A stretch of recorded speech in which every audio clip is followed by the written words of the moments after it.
Hi കൂട്ടുകാരെ, പുതിയൊരു വീഡിയോയിലേക്ക് എല്ലാവർക്കും സ്വാഗതം. അങ്ങനെ ശേഖരൻ പറയാണ്, എൻ്റെ മക്കൾക്കില്ലാത്ത സ്നേഹമാണ് മോളെ നിനക്ക് എന്നോട്. എനിക്ക് അത് മതി, അതൊന്നും കുഴപ്പമില്ല അച്ഛാ. അച്ഛന് വേണ്ടി ഈ സാധനങ്ങളൊന്നും വാങ്ങിച്ചത് കൊണ്ട് കുഴപ്പമില്ല, അതിൽ മരുന്നും ഉണ്ടെന്നാണ് ഇന്ദ്രേട്ടൻ പറഞ്ഞത്. എനിക്ക് അതായിരുന്നു അത്യാവശ്യം. എന്തായാലും ഞാൻ പോട്ടെ, ഇനി ഇന്ദ്രേട്ടന് ഭക്ഷണം കൊടുക്കാനുണ്ട്, അച്ഛൻ കിടന്നോ എന്ന് പറഞ്ഞിട്ട് അങ്ങ് പോവാണ് കേട്ടോ. അപ്പോൾ ഈ സമയം അകത്തോട്ട് കയറി ചെല്ലുമ്പോൾ ഉടൻ തന്നെ പുറത്തോട്ട് സോന വരുന്നുണ്ട് കേട്ടോ. അപ്പോൾ സോന പറയാണ്, ദാ എന്ന് പറഞ്ഞ് കൊടുക്കുകയാണ്. അനുചേച്ചി ഞാൻ ഒരുപാട് നോക്കി. അപ്പോൾ അത് കേട്ടോടും തന്നെ എന്തിനാ എന്ന് വെറുതെ എങ്കിലും ചോദിക്കുകയാണ്. കാരണം കയ്യിൽ ഭക്ഷണം ഉണ്ടെന്ന് കണ്ടിട്ടും അനുപമ അത് ചോദിക്കുകയാണ്. അല്ലെ, ഈ ഭക്ഷണം അവർക്ക് കൊടുക്കാൻ വേണ്ടിയിട്ടായിരുന്നു.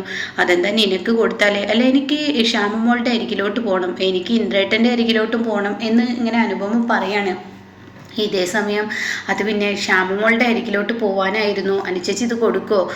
തൃപ്തിയില്ലാതെ, മനസ്സിന് തൃപ്തിയില്ലാതെ മറ്റുള്ളവർക്ക് ഭക്ഷണം കൊടുക്കാൻ പാടില്ലെന്ന പറച്ചിൽ, അതുകൊണ്ട് നീ കൊടുക്കണ്ട, ഞാൻ തന്നെ കൊടുത്തോളാം എന്ന് പറഞ്ഞിട്ട് ആ ഭക്ഷണം വാങ്ങിയിട്ട് ശേഖരൻ്റെ അരികിലോട്ട് പോകട്ടോ. ശേഖരനാണെങ്കിലോ ആ കവറിലുള്ളത് ഇങ്ങനെ എടുത്തു നോക്കിയത് ഇങ്ങനെ ചുരുട്ടി വയ്ക്കുന്ന ഒരു സമയമാണ്. അപ്പോഴാണ് കേട്ടോ അനുപമ അങ്ങോട്ടേക്ക് എത്തുന്നത്. അപ്പോൾ അനുപമ ഉടൻ തന്നെ ഇങ്ങനെ പറയാണ്, പിന്നെ അത് വെച്ചാൽ ഭക്ഷണം മറ്റുള്ളവർ പറഞ്ഞത് ശരിയാണ് മോളെ.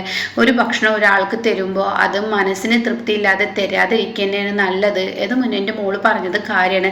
അച്ഛൻ ഇതൊന്നും വിഷയമാക്കണ്ട. അച്ഛൻ എന്തായാലും ഇത് കഴിക്കിയെന്ന് പറയുമ്പോഴേക്കും ശേഖരൻ പ്ലേറ്റിലുള്ള ഭക്ഷണമെല്ലാം തൻ്റെ പാത്രത്തിലോട്ട് എടുത്തിടുകയാണ് കേട്ടോ. എന്നിട്ട് കൈ കഴുകി വളരെ വിഷമത്തോടു കൂടി ശേഖരൻ അത് കഴിക്കാൻ ഒരുങ്ങുകയാണ് കേട്ടോ.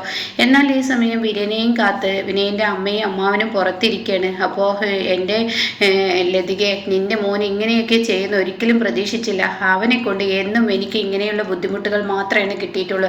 അവൻ എന്നും ഇങ്ങനെയാണ്, അവൻ എന്നും എൻ്റെ നാശം കുറിക്കാൻ മാത്രം ജീവിക്കുന്നതാണ്. അവൻ ചെറുപ്പം മുതൽ അവൻ്റെ സുഖം അത് മാത്രം അവനെ ആലോചിച്ചിട്ടുള്ളൂ, മറ്റുള്ളവരുടെ സങ്കടം എന്തെന്ന് അവന് അറിഞ്ഞിട്ടില്ല എന്നൊക്കെ ഇങ്ങനെ പറഞ്ഞിരിക്കുമ്പോൾ അങ്ങോട്ടേക്ക് വിനയം കയറി വരുന്നു. മൂളിപ്പാട്ടൊക്കെ പാടി ഫ്രൂട്ട്സും അതുപോലെ തന്നെ ചീരുവിനുള്ള ഡ്രസ്സൊക്കെ വാങ്ങിയിട്ടാണ് കേട്ടോ.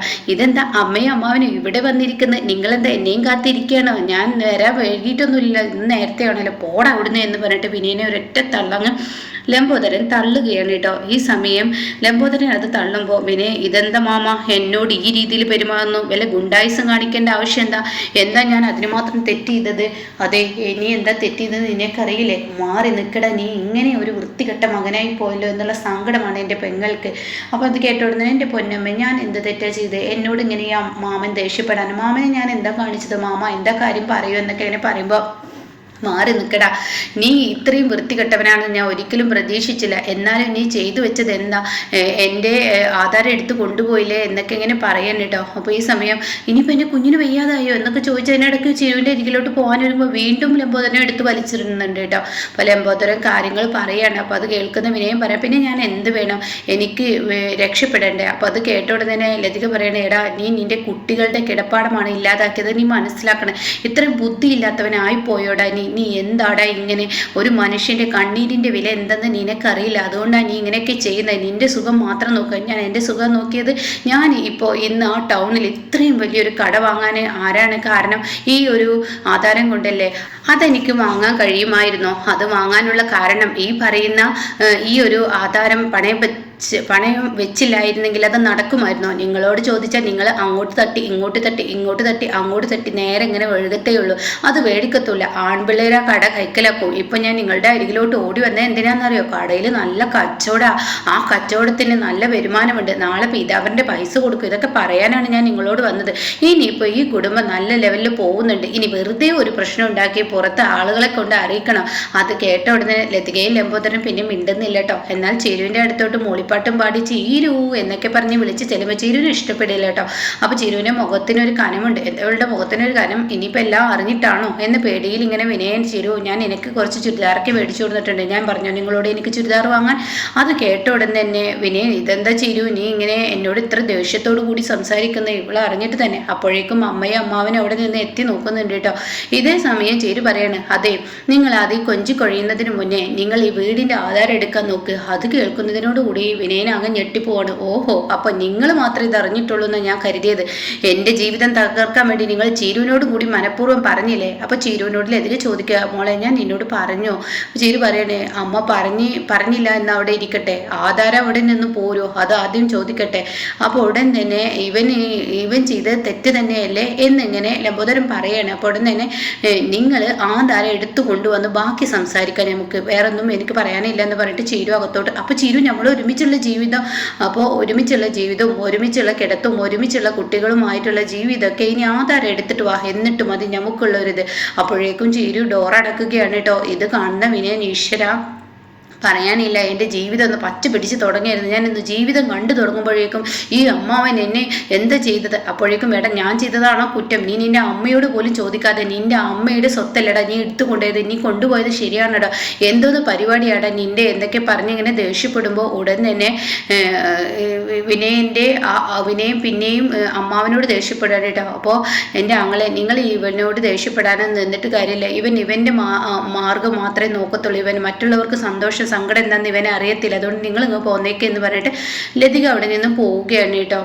എന്നാൽ ഈ സമയം ചീരൂര് റൂമിൽ കയറി യാതൊരുവിധ സമാധാനം കിട്ടുന്നില്ല. തൻ്റെ മനസ്സിന് ടെൻഷൻ ആവുകയാണ്. തൻ്റെ ചേച്ചിയെ ഒന്ന് വിളിക്കണം തോന്നുകയാണ്. അങ്ങനെ ചേച്ചിക്ക് വിളിക്കുകയാണ്. ഈ സമയം രഘു ആണെങ്കിലോ തൻ്റെ കുഞ്ഞിനെയും കൊണ്ട് റൂമിലിരിക്കുന്ന സമയമാണ്. ആ സമയം അമ്പിളിയുടെ ഫോൺ അടിക്കുകയാണ്. അപ്പോൾ മോളെ നിൻ്റെ അമ്മയുടെ ഫോണാണല്ലോ എന്ന് പറഞ്ഞിട്ട് എടുക്കുന്നുണ്ട്. അപ്പോൾ അവിടെ തന്നെ അത് നോക്കുമ്പോൾ ചീരുവാണ്. ഇനി ഇവിടെ തന്നെ ഇരിക്കണം കേട്ടോ, ഞാൻ നിൻ്റെ അമ്മയ്ക്ക് ഈ ഫോൺ കൊണ്ടു കൊടുത്തിട്ട് വരാമെന്ന് പറയുന്നത് ശരി എന്നും കുഞ്ഞു പറയുന്നു കേട്ടോ. പിന്നീട് അമ്പിളിയുടെ കയ്യിൽ കൊടുക്കുന്നതിന് മുന്നേ രഘു തന്നെ എടുക്കുന്നു. രഘു, എന്താ മോളെ എല്ലാം ചേച്ചി എവിടെ? ചേച്ചി ഉറങ്ങിയോ? ഇല്ല, ചേച്ചി അടുക്കളയിലുണ്ട്, ഇതൊക്കെ കൊടുക്കാന്ന് പറഞ്ഞിട്ട് ചീരുവിൻ്റെ ഫോണ് അമ്പിളിയുടെ കൈകളിൽ കൊടുക്കുകയാണ്. അപ്പം എന്താ മോളെ നിൻ്റെ ശബ്ദത്തിന് ഒരു ഇടർച്ചയായി? ഒന്നുമില്ല ചേച്ചി. എന്താ എന്തെങ്കിലും പ്രശ്നമുണ്ടോ?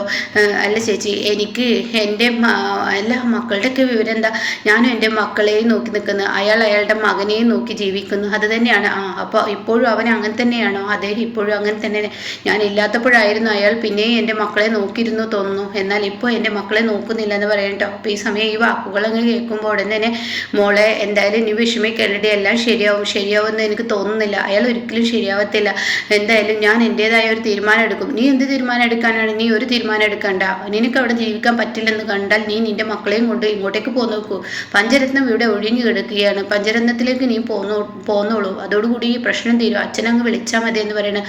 അതെന്താ ചേച്ചി അങ്ങനെ പറഞ്ഞത്? അല്ല, ഞങ്ങൾ ഇവിടെ ഉണ്ടാവില്ല, ഞങ്ങൾ ഇവിടെ നിന്ന് പോവുക. അപ്പം നിങ്ങൾ പഞ്ചരത്നത്തിൽ നിൽക്കുക എന്ന് പറഞ്ഞിട്ട് ഇപ്പം എന്താ മാറ്റം?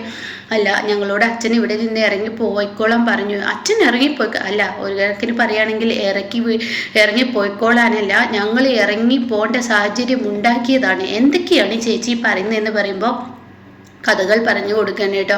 രഘുവേട്ടൻ ഒരു തരത്തിലും അവിടെ നിന്ന് വന്നതിന് ശേഷം മദ്യപാനം നിർത്തുന്നില്ലെന്ന് കണ്ടപ്പോൾ പിന്നീട് എൻ്റെ സ്വഭാവം മാറി. ഞാനും ഒന്ന് നേരെയാക്കാൻ മദ്യപിച്ചു. പക്ഷെ അത് അച്ഛൻ കണ്ടു, ലച്ചുമോളെ കാണാതായി. പിന്നീട് ഞങ്ങളുടെ ജീവിതത്തിൽ പച്ച പിടിച്ചപ്പോൾ അച്ഛനാണെങ്കിലോ ഞങ്ങൾക്ക് ഇങ്ങനെയൊരു ശിക്ഷയും തന്നു. എന്തിനു വേണ്ടിയായിരുന്നൊന്നും അറിയില്ല.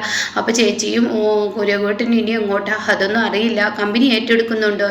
കമ്പനി ഒന്നും ഏറ്റെടുക്കുന്നില്ല.